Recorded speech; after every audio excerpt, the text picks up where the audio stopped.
اور وہ نوافل جو ہیں سبحان اللہ، بہتر تو یہ کہ عصر کے بعد سے ذکر و اذکار شروع کر دے، کوشش کرے کہ یاسین شریف پڑھ لے تو 10 قرآن پاک کا ثواب. تو سال کا آخری وقت ہے، تو یہ آخری لمحہ اللہ کرے آپ روزے سے بھی ہوں تو کوشش کریں کہ 13 14 15 شعبان، جہاں 13 تھی انہوں نے رکھا ہوگا امید ہے، ورنہ جہاں 14 ہے وہ ضرور رکھے.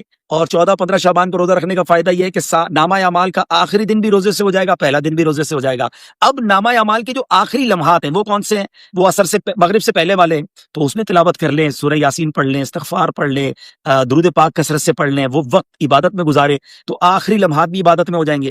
پھر مغرب کے بعد فوراً کیا کرنا ہے؟ مغرب پڑھ لی، اب 2 رکعت نفل پہلے پڑھنی ہے کہ یا اللہ ان نوافل کی برکت سے مجھے ہر قسم کی بیماری اور آفتوں سے محفوظ فرما، اور اس کے بعد یاسین شریف پڑھ لے. پھر 2 رکعت پڑھے کہ یا اللہ درازی عمر بالخیر عطا فرما، زندگی طویل زندگی خیر اور عافیت کے ساتھ مانگنا بھی کوئی حرج نہیں ہے، کیونکہ طویل زندگی ہوگی تو نیکیاں بھی زیادہ ہوں گی انشاءاللہ.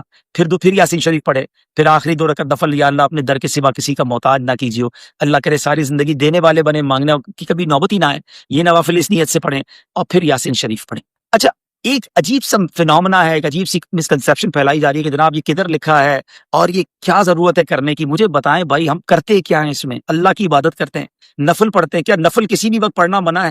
ہم قرآن پڑھتے ہیں، کیا کبھی بھی پڑھنا منع ہے؟ اگر بزرگوں نے فرمایا اور ہم عمل کرتے ہیں، کیونکہ یہ رات عبادت کی ہے، یہ رات مغفرت کی ہے، تو حدیث پاک میں ہے نا. تو اگر کوئی عبادت کی رات، مغفرت کی رات نوافل پڑھتا ہے، یاسین شریف پڑھتا ہے، اللہ کی بارگاہ میں دعا کرتا ہے، تو پرابلم کیا ہے؟ لوگوں کو پرابلم اللہ کی عبادت سے کیوں ہو جاتی ہے؟ اس بہانے لوگ جمع ہو جاتے ہیں، اس بہانے لوگ عبادت کرتے ہیں، اللہ کو یاد کرتے ہیں، ورنہ کہیں بھائی اپنے طور پہ جو جی چاہے کر لیں تو کچھ بھی نہیں کریں گے. تو ایک اگر پلان کے ساتھ اللہ کی عبادت کر لی جائے، ہاں ہم یہ کہیں نا یہ واجب ہے، جو نہیں کرے گا وہ گناہگار ہوگا، پھر تو اعتراض بنتا ہے. نہ ہم نے واجب کا، نہ ہم نے فرض کا، نہ ہم نے سنت موقدہ کا، ہم نے کہا نفل ہے، بہتر ہے، پڑھے بھائی، فائدہ ہوگا. تو اس کی وجہ سے بتائے، بچپن سے ہم پڑھ رہے ہیں، لاکھوں لاکھ کروڑوں عاشقان رسول یہ پڑھ رہے ہیں، تو فائدہ ہی ہے نا. اور اگر آپ کہہ رہے ہیں جناب کوئی عبادت نہیں کرنی، اپنی مرضی سے کریں، تو سب تتر بتر ہو جائے گا. تو اللہ سلامت رکھے، ہمارے بزرگوں نے پورا ہمیں پلان دیا اور اس پلان کے ساتھ ہم عمل کرتے ہیں تو بڑا اچھا وقت گزرتا ہے، دل کو ڈھارس بن جاتی ہے. حدیث پاک میں پیارے آقا نے فرمایا نا کہ ایک بار یاسین پڑھنے والے کو 10 قرآن پاک کا ثواب ملتا ہے. تو 3 سورہ یاسین پڑھی، 30 قرآن پاک کا ثواب. اعمال نامہ شروع ہوا، فوراً مل گیا. امیر اہل سنت تو ایک اور بھی بڑی پیاری بات بتاتے ہیں کہ ہر 2 رکعت نفل کے بعد 21 بار سورہ اخلاص بھی پڑھ لیں. سورہ اخلاص کو اللہ احد 3 بار سورہ اخلاص پڑھیں گے بھی حدیث پاک میں ہے، تو اس میں ایک قرآن پاک کا ثواب ہو گیا. تو 21 بار سورہ اخلاص پڑھے تو 7 قرآن پاک کا ثواب، ایک یاسین پڑھے تو 10 قرآن پاک، یہ ہو گئے 17 ملٹیپلائی بائی 3 51 قرآن پاک پڑھنے کا ثواب مغرب اور عشاء کے درمیان ہی مل گیا. تو پھر تو انہوں پرابلم کی ہے. اور یہ حدیث پاک میں نبی پاک نے یہ تو نہیں فرمایا کہ بھائی سورہ یاسین کا 10 قرآن کا ثواب ہے، شب برات کو نہیں ہے.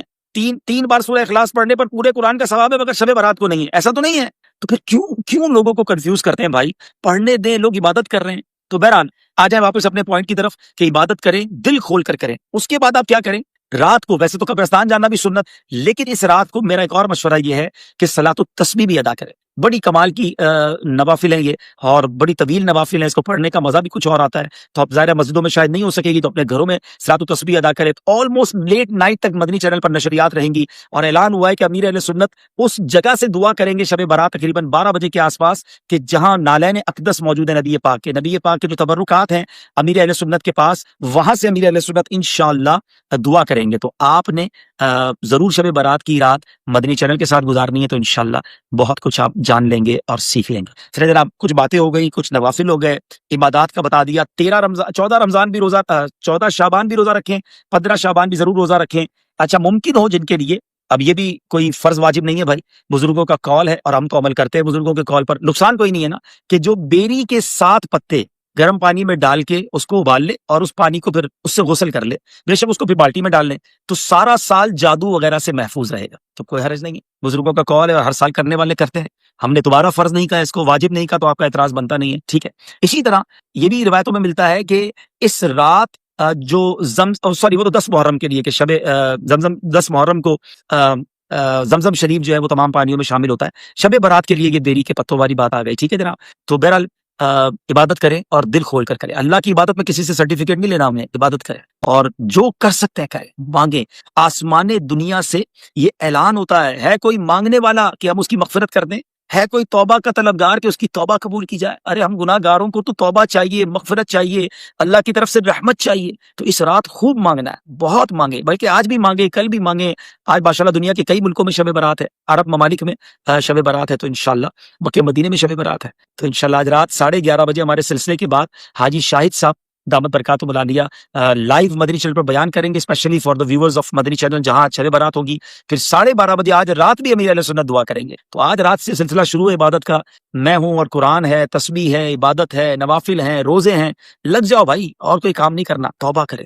اگر ان 6 لوگوں میں آپ شامل ہیں جن کا میں نے بیان کیا تو ضرور توبہ سچی کر لیں، تاکہ جب سب بخشے جائیں تو میرا نام بھی اس میں شامل ہو جائے. چلیں جناب، اب آپ کے کچھ میسج 2-4 منٹ پڑھ لیتا ہوں اور اس کے بعد انشاءاللہ ہم بھی دعا کریں گے. صلو علی الحبیب.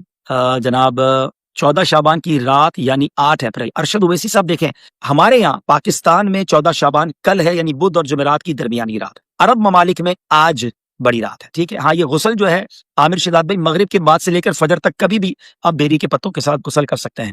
ہاں، مشکات آج نہیں ہے. مشکات بھی آج اپنی خالہ کے گھر کل چلی گئی ہیں.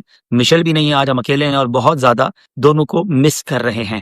جی 12:30 بجے عمر بھائی پاکستانی ٹائم کے مطابق آج رات 12:30 بجے امیر اہل سنت آج بھی دعا کریں گے اور کل بھی کریں گے انشاءاللہ.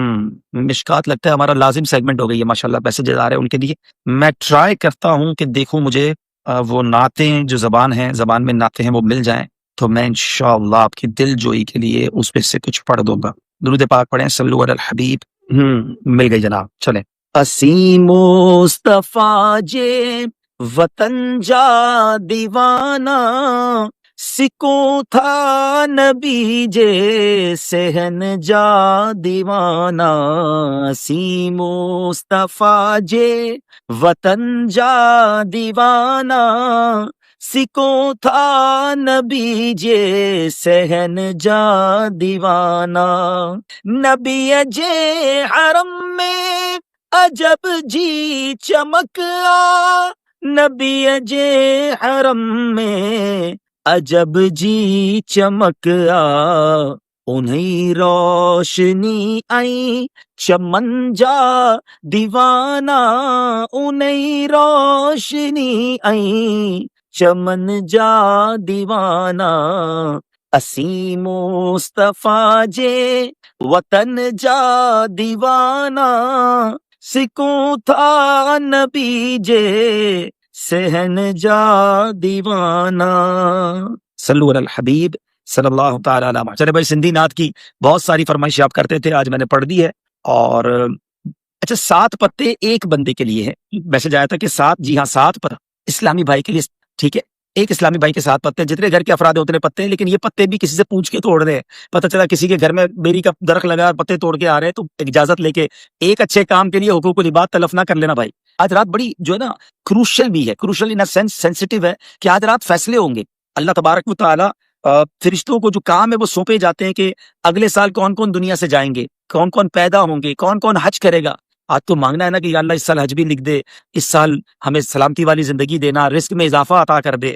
دعا کے اندر بھی جو ہے نا شب برات کی، اب ذرا سنیے گا، میں تھوڑا سا 1-2 جملے سناتا ہوں. اللہم یا ذا المن ولا یمن علی، یا ذا الجلال والاکرام، یا ذا الطول والانعام، لا الہ الا انت ظہر اللاجین وجار المستجیرین وامان الخائفین. اللہم ان کنت کتبتنی عندک فی ام الکتاب شقیا او محروما او مطرودا او مقترا علی فی الرزق. اب ذرا یہاں تک کا ترجمہ سنیے گا.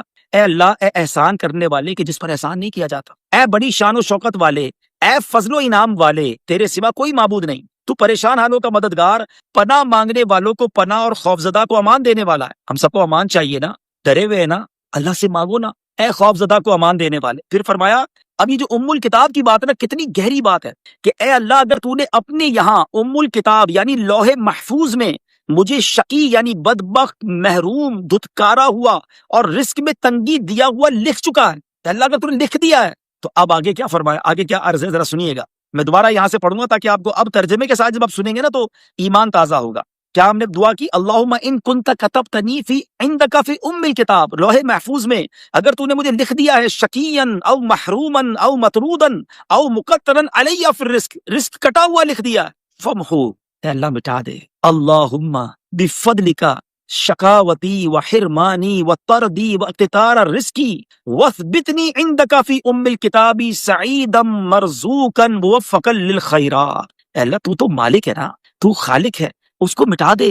اور اے اللہ اب ہمارے لیے کیا لکھ دے، سنو کہ اے رب کریم تو مجھے خوش بخت اپنے پاس ام الکتاب میں مجھے خوش بخت رزق دیا ہوا، بھلائیوں کی توفیق دیا ہوا تحریر فرما دے۔ سبحان اللہ، بڑی کمال کی دعا۔